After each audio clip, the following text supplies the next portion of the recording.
नमस्कार दोस्तों, यूपी के कुख्यात गैंगस्टर विकास दुबे के बारे में एक नई जानकारी सामने आ रही है। जानकारी ये कि विकास दुबे के बारे में, उसके आपराधिक इतिहास के बारे में, चौबेपुर थाना प्रभारी से उसके रिश्तों के बारे में, विकास दुबे के कारनामों के बारे में और विकास दुबे किस तरह से पुलिस वालों से उसकी मिली भगत थी, इस बारे में बिल्हौर के डीएसपी देवेंद्र मिश्र ने एक चिट्ठी लिखी थी एसएसपी को, कानपुर के एसएसपी अनंत देव तिवारी को। यह चिट्ठी मार्च की है। इस चिट्ठी का जिक्र मैंने आज शाम के वीडियो में भी किया है। उस चिट्ठी में उन्होंने बहुत खुलासे किए हैं विकास दुबे से, अपने ही पुलिस महकमे के थाना अध्यक्ष विनय तिवारी से रिश्तों के बारे में, और साथ में क्या कुछ हो सकता है इसकी आशंका भी जताई। उसी डीएसपी ने, जिस डीएसपी को बेरहमी से विकास दुबे ने मारा था, गोलियों से भी मारा, पैर काट दिए और सिर की यह हालत थी कि बताया नहीं जा सकता, सिर के परखच्चे हुए। लेकिन वो जो चिट्ठी उसी डीएसपी ने लिखी थी आज से करीब 3 महीने पहले, वो चिट्ठी एसएसपी को जो लिखी थी, वो चिट्ठी एसएसपी के दफ्तर से गायब है। अनंत देव तिवारी उस समय एसएसपी कानपुर थे। चिट्ठी लिखी गई मार्च में। चिट्ठी का मजमून आपको मैं बताने वाला हूं। जून में उन्हें डीआईजी बना दिया गया, डीआईजी एसटीएफ ही इस मामले की जांच कर रही है। पुलिस वालों की हत्या जिस ढंग से हुई और जिस ढंग से विकास दुबे ने जघन्य हत्या की 8 पुलिस वालों को घेर कर ट्रैप में बिछाकर, और जिस ढंग से उसमें पुलिस वालों की ही मिली भगत आ रही है, पुलिस वाले ही उसके लिए खबरी का काम कर रहे थे, पुलिस वालों की जानकारी के आधार पर ही उसने ट्रैप बिछाकर एक डीएसपी समेत 8 पुलिस वालों को मारा। उसकी जांच एसटीएफ के डीआईजी कर रहे हैं, या एसटीएफ कर रही है, डीआईजी है। अब जो पता चल रहा है कि ये डीआईजी अनंत देव तिवारी जब एसएसपी कानपुर थे तो उनको ही डीएसपी सीओ देवेंद्र मिश्र ने चिट्ठी लिखी थी। वो चिट्ठी अब गायब है। गायब कैसे हो गई चिट्ठी? वो चिट्ठी न तो भेजने वाली फाइल में दर्ज है, न एसएसपी ऑफिस में रिसीविंग फाइल में दर्ज है। ये एक वरिष्ठ पुलिस अधिकारी ने ही अभी कहा है कि हम उस चिट्ठी की खोजबीन कर रहे हैं, पता कर रहे हैं। वो चिट्ठी कहां है? अभी चिट्ठी नहीं मिल रही है, लेकिन वो चिट्ठी सोशल मीडिया पर वायरल है, कुछ अखबारों में, वेबसाइट में छप गई। तो वो चिट्ठी गायब कैसे हो गई? जो चिट्ठी एसएसपी के खिलाफ सबूत है, या पुलिस वालों के खिलाफ सबूत है, विवेक तिवारी के खिलाफ सबूत है, और इस बात का सबूत है कि किस तरह से एक डीएसपी की चिट्ठी पर अगर कार्रवाई मार्च में हो गई होती, वो डीएसपी भी आज जिंदा होते, वो बाकी 7 पुलिस वाले भी जिंदा होते, और विकास दुबे सलाखों के पीछे होता। वो चिट्ठी क्या है, और उसके बाद अनंत देव तिवारी कौन है, और क्या मिली भगत के आधार पर सिर्फ छुटभइये पुलिस अधिकारी, 2 दरोगा या 3 दरोगा, 1 सिपाही सस्पेंड, अभी तक 4 लोग सस्पेंड हो गए, क्या यहीं तक होगा? यह बात और जांच ऊपर तक होनी चाहिए कि कैसे चिट्ठी लिखने के बाद कार्रवाई नहीं हुई और चिट्ठी गायब कैसे हुई। अब पहले चिट्ठी और उसके बाद, और यह सवाल योगी सरकार से है कि जांच अगर हो तो ऊपर बैठे अधिकारियों की हो कि ये कैसे अब तक विकास दुबे वहां 28 साल से पहले से करता रहा, लेकिन कम से कम इस बीते 3 साल की जांच तो हो जो योगी राज में हुआ, और उसके 3 साल, 5 साल, 6 साल के कॉल रिकॉर्ड निकाले जाए, जिससे पता चलेगा उसके सीडीआर से कि उसके कहां किससे कनेक्शन थे। लेकिन हम चिट्ठी पढ़ाते हैं कि चिट्ठी कैसे गायब हो गई, और उस चिट्ठी पर कार्रवाई क्यों नहीं हुई। और वो एसएसपी कितने नामचीन है कि 150 एनकाउंटर के वो सुपरस्टार माने जाते हैं। उनकी शान में कसीदे करते हुए न जाने कितनी खबरें मैंने वेबसाइट पर देखी है, वो भी अभी बताने वाला हूं। लेकिन पहले चिट्ठी। अब ये कहा जा रहा है, इसको मैंने पहले के वीडियो में भी बताया, लेकिन अब का वीडियो फिर से जरूरी है क्योंकि वो चिट्ठी गायब हुई है, और इसलिए कि एसएसपी को लेकर कुछ सवाल उठ रहे हैं, एसएसपी की भूमिका को लेकर। सीओ बिल्हौर ने 8 प्राथमिक जांच रिपोर्ट और 1 स्पेशल रिपोर्ट भेजी थी, ये एक खबर है। और उन्होंने जो चिट्ठी लिखी थी, वो चिट्ठी फिर से बता दूं, उसकी चिट्ठी के कुछ हिस्से। जो चिट्ठी 14 मार्च 20 को लिखी, जिस चिट्ठी में उन्होंने नीचे लिखा हुआ संलग्नक अभियुक्त विकास दुबे का आपराधिक इतिहास, देवेंद्र मिश्र, क्षेत्राधिकारी बिल्हौर कानपुर नगर, ये चिट्ठी के नीचे देवेंद्र मिश्र का दस्तखत है, वही देवेंद्र मिश्र जो नेतृत्व करते हुए उस दिन गए थे गुरुवार की रात, जिनको घेर कर जघन्य हत्या जिनकी की गई बाकी 7 पुलिस वालों के साथ। इस चिट्ठी में उन्होंने लिखा था एसएसपी साहब को, जो अब डीआईजी एसटीएफ, एसएसपी साहब को लिखा जो तब कानपुर के थे। बार बार बता रहा हूं, कृपया सादर अवगत कराना है कि दिनांक 13/3/20 को थाना चौबेपुर में अंतर जनपदीय दबंग अभियुक्त विकास दुबे पुत्र फला फला फला के सह अभियुक्तों के विरुद्ध धारा ये के तहत पंजीकृत हुआ था। अभियुक्त विकास दुबे के विरुद्ध जनपद और अन्य जनपदों में करीब 150 संगीन मुकदमे हैं, हत्या, लूट और तमाम तरह के, और इनके विरुद्ध कड़ी कार्रवाई होनी चाहिए। मेरे द्वारा थाना अध्यक्ष चौबेपुर को निर्देशित किया गया था, क्योंकि ऐसे दबंग अधिकारी के विरुद्ध जनता में शिकायत करने का साहस नहीं है। इस संबंध में मेरे उपरोक्त घटना के संबंध में आपको भी बताया गया था। इसका मतलब इसके अलावा भी कम्युनिकेशन हुआ था, इसी चिट्ठी में लिखा हुआ है, मेरे द्वारा उपरोक्त घटना के संबंध में आपको भी बताया गया था। ये चिट्ठी बहुत अहम है। और उसके बाद उपरोक्त मुकदमा उपरोक्त की अब तक कार्यवाही 0 पर मेरे द्वारा दिनांक 14/3/20 का अवलोकन किया गया। तो बाकी जानकारी है इसमें। इस अभियोग में अपनी वापसी में 386 की धारा हटाकर पुरानी रंजिश होने के संबंध में अंकित किया गया। ये सब बाकी कहानी है, लेकिन नीचे है, इस प्रकार ऐसे दबंग कुख्यात अपराधी के विरुद्ध थाना अध्यक्ष द्वारा सहानुभूति बरतना और अब तक कार्यवाही न करना विनय कुमार तिवारी की सत्यनिष्ठा पूर्णतः संदिग्ध है। इनके अन्य माध्यम से भी जानकारी हुई है कि विनय तिवारी का पूर्व से विकास दुबे के पास आना जाना, वार्ता करना है।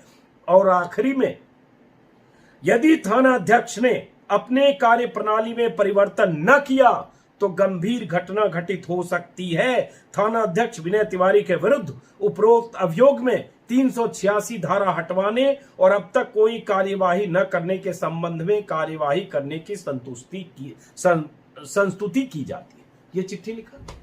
अब इस चिट्ठी पर होना क्या चाहिए था? एसएसपी अनंत देव तिवारी को तुरंत कार्रवाई करनी चाहिए थी, डीएसपी से बात करनी चाहिए थी, विनय तिवारी का सस्पेंशन होना चाहिए था, विकास दुबे के खिलाफ कार्रवाई होनी चाहिए थी, और उसके बाद पूरे मामले की जांच होनी चाहिए थी कि क्या मामला है। लेकिन ये 14 मार्च की चिट्ठी है। अप्रैल बीत गया, मई बीत गया और जून में जुलाई आ गया, और उसके बाद जुलाई के पहले हफ्ते में ये हमारे 8 पुलिस वाले उस कुख्यात गैंगस्टर की गोलियों के शिकार हो गए। और इसके बाद क्या हुआ अब आप देख लीजिए। हालांकि इसके ठीक पहले एसएसपी साहब प्रमोट होकर डीआईजी एसटीएफ बन गए। अब बात आती है कि ऐसी और जानकारियां हैं जो मैं पहले के वीडियो में बताया, लेकिन कंपाइल करते हुए कि ये जो विनय तिवारी है, इस विनय तिवारी को पहले भी एक बार उसके घर पर किसी को लेकर पंचायत करने या पंच बनाने या समझौता कराने उसके घर गया था, विकास दुबे के घर। तो विनय तिवारी को ऐसी खबर है कि न सिर्फ थाना अध्यक्ष को पीटा, बदसलूकी की, बल्कि उसी का रिवॉल्वर छीनकर उसी पर तान दिया। इसकी भी उसने किसी से शिकायत नहीं की। तो उसके पेरोल पर था, जासूस था, खबरी था, चाटुकार था, जो भी था। इसके बारे में कुछ लोग खबरें ट्विटर पर लिख रहे हैं, जैसे ब्रजेश मिश्रा हैं, यूपी के सीनियर जर्नलिस्ट हैं, भारत समाचार के एडिटर इन चीफ हैं। उन्होंने लिखा है अभी कि चौबेपुर का थानेदार विनय तिवारी विकास दुबे की नौकरी करता था। तिवारी दुबे का गुर्गा था। चौबेपुर में थानेदार का नहीं, दुबे का हुक्म चलता था। बुधवार को दुबे ने एक मामले में गुस्सा होकर थानेदार को जूतों से पीटा था। ये ज्येष्ठ लिख रहे कि जूतों से थानेदार को उस विकास दुबे नाम के अपराधी, गैंगस्टर, माफिया, आतंकवादी ने पीटा था। सर्विस रिवॉल्वर मुंह में ठूस दी थी। इस मामले में एक्शन क्या लिया गया, ये भी लिखा। और इसके अलावा उन्होंने ही लिखा है कि यह मामला जितना आपको प्रतीत सीधा होता है उतना नहीं है। डिप्टी एसपी का पत्र कानपुर एसएसपी ऑफिस से गायब हो गया, जिसमें पुलिस दुबे का कनेक्शन का खुलासा हुआ था। फाइल गुम हो गई। तब के एसएसपी अनंत देव के खिलाफ जांच के आदेश। अनंत एसटीएफ में दुबे का केस हैंडल कर रहे हैं, ये इन्होंने लिखा। अब बात आती है कि अनंत देव कौन है। और मैं कह रहा हूं कि जब ये हमाम में बहुत नंगे, सिर्फ ये 4, 6, 10 पुलिस वालों की बात नहीं है। पूरा 5 साल 4 साल का कॉल रिकॉर्ड, 2 साल जो अनंत देव रहे हैं इनके कॉल रिकॉर्ड भी निकाले जाए।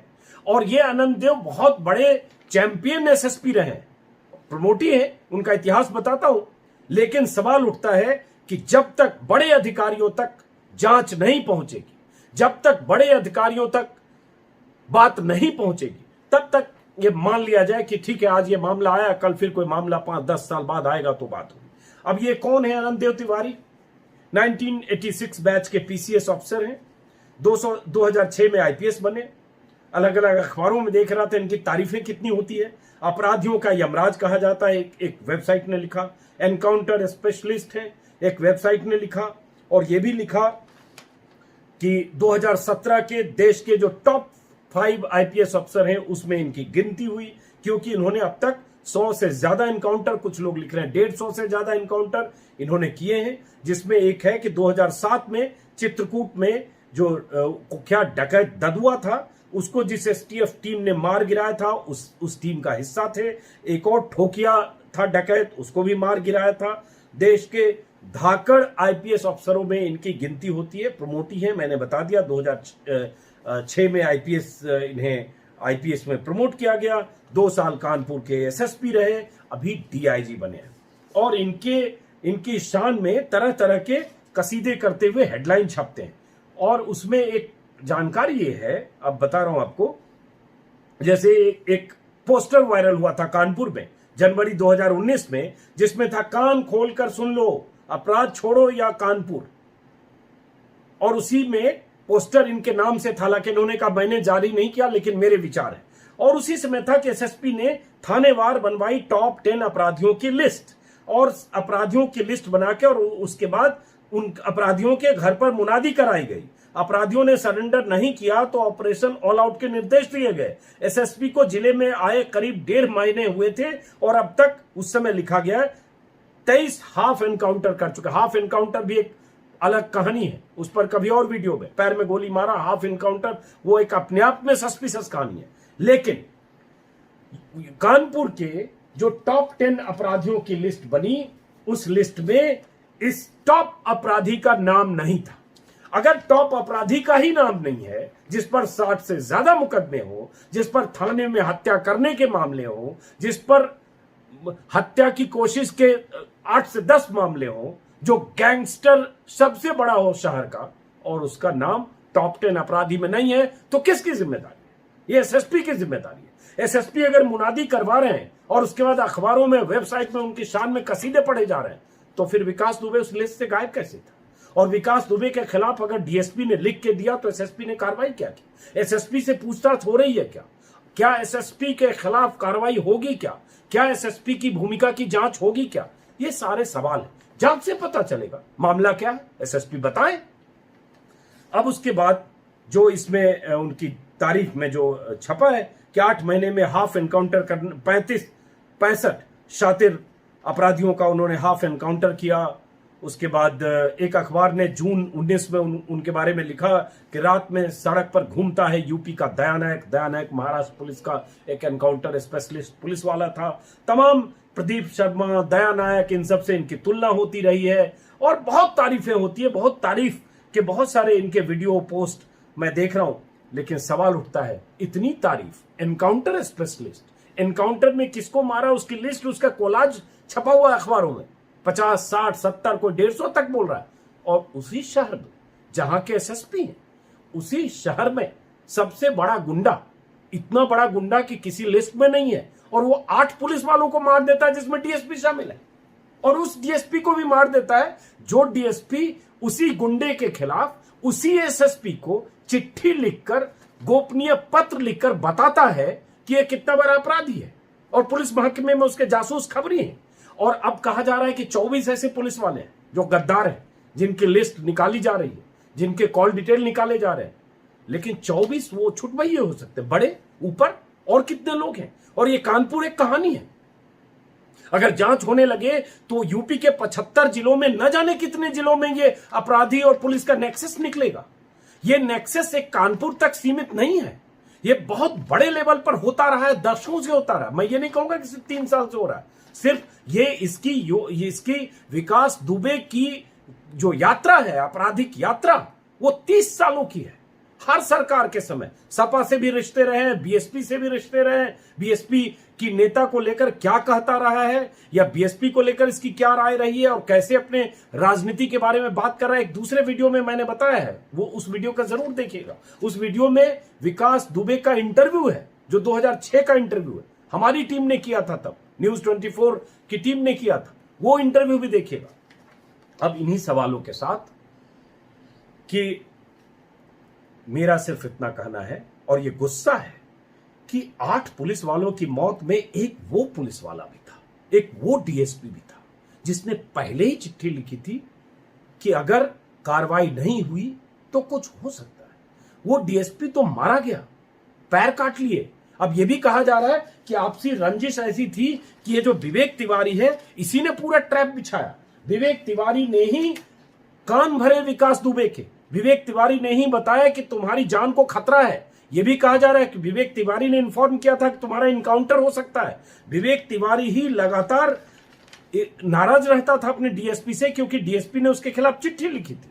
विवेक तिवारी जिस ढंग से वहां विकास दुबे के लिए काम कर रहा था या उसके रामो करम पर था या लेन देन करता था, जो भी करता था, उसकी जानकारी डीएसपी को थी और डीएसपी लगातार उस पर सख्ती बरत रहे थे। हालांकि कुछ भी उसका बिगड़ फिर भी नहीं रहा था, लेकिन वो जानबूझकर भड़का रहा था। और यही बात है कि पुलिस वाले ने ही पुलिस वाले को निपटाने के लिए अपराधी के साथ साठगांठ करके ऐसा ट्रैप बिछाया। ये तो नीचे वाले अधिकारी, बहुत बार बात हो रही है, लेकिन अब बात आती है ऊपर बैठे तमाम अधिकारियों की। और सबसे बड़ी बात कि जो एसटीएफ में आज डीआईजी है, उनका लंबा करियर एसटीएफ में ही बीता है। वो जब ठोकिया और ददुआ जैसे अपराधियों का, डकैतों का इनकाउंटर कर चुके हैं, उनके खाते में 100-150 एनकाउंटर की लिस्ट है। फिर उनके शहर में जहां 2 साल एसएसपी रहे, वहां यह शख्स रहा और यह शख्स पुलिस से साठगांठ करके अपना साम्राज्य फैलाता रहा। और उसके बाद उन एसएसपी साहब ने टॉप 10 की लिस्ट भी बनाई, मुनादी कराई, शहर छोड़ दो ऐसे पोस्टर भी लगवाए या उनके चाहने वालों ने लगाए, और उसके बाद शहर में महिमा मंडन हुआ। लेकिन उनके शहर में, उन्हीं के इलाके में एक गैंगस्टर कैसे पलता फूलता और अपने साम्राज्य का विस्तार करके पुलिस में अपनी पैठ बनाता रहा, यह बड़ा सवाल है। इन्हीं सवालों के साथ इस वीडियो को खत्म करता हूं। योगी जी आपसे अपील यह है कि छुट भइये पुलिस वालों के खिलाफ तो तुरंत कार्रवाई करिए, कर रहे हैं, लेकिन आप 5 साल का कॉल डिटेल निकालवाइए, सीडीआर इस विकास दुबे नाम के शख्स का, संदिग्ध सारे पुलिस वालों का, कानपुर के एसएसपी का, और उसके बाद जांच करिए। एक ऐसे अफसर्स की टीम बनाइए जिसका बेदाग इतिहास हो और अपराधियों से साठगांठ का इतिहास ना हो, एसटीएफ में ना रहो। एसटीएफ में बड़े पैमाने पर यह खेल भी होता है। इस अपराधी की सूचना उस अपराधी को दी, उस अपराधी की सूचना उस अपराधी को दी, इसका गन लेकर उस पर फिक्स कर दिया, उसका इनकाउंटर कर दिया उसकी सूचना पर। यह बहुत होता है, मैं जनरलाइज कर रहा हूं, लेकिन होता है। यह इस बात का यही सबूत मिल रहा है कि जो एसटीएफ में ही रहे, उन्हीं के शहर में ऐसा गैंगस्टर ने 8 लोगों को मार दिया और उन्होंने चिट्ठी पर रिस्पॉन्ड नहीं किया और चिट्ठी गायब हो गई। और चिट्ठी जिसने गायब की उसकी भी जांच होनी चाहिए। वीडियो को खत्म करता हूं। उम्मीद है अगर आपने सब्सक्राइब नहीं किया है तो सब्सक्राइब करेंगे ताकि आपको नई जानकारी मिलती रहे। जैसा कि मैं बता दूं कि हर रोज सुबह 10 बजे, फिलहाल बाद में कोशिश करूंगा थोड़ा पहले करने की, सुबह के अखबारों में क्या छपा और क्या छिपा उस पर मैं एक वीडियो बनाता हूं। बीते 3 दिनों से आप लोग काफी देख रहे हैं, उस सिलसिले को आगे बढ़ाता रहूंगा। आप देखते रहें, हौसला अफजाई करते रहें, सब्सक्राइब करते रहें, दोस्तों से शेयर करते रहें। नमस्कार।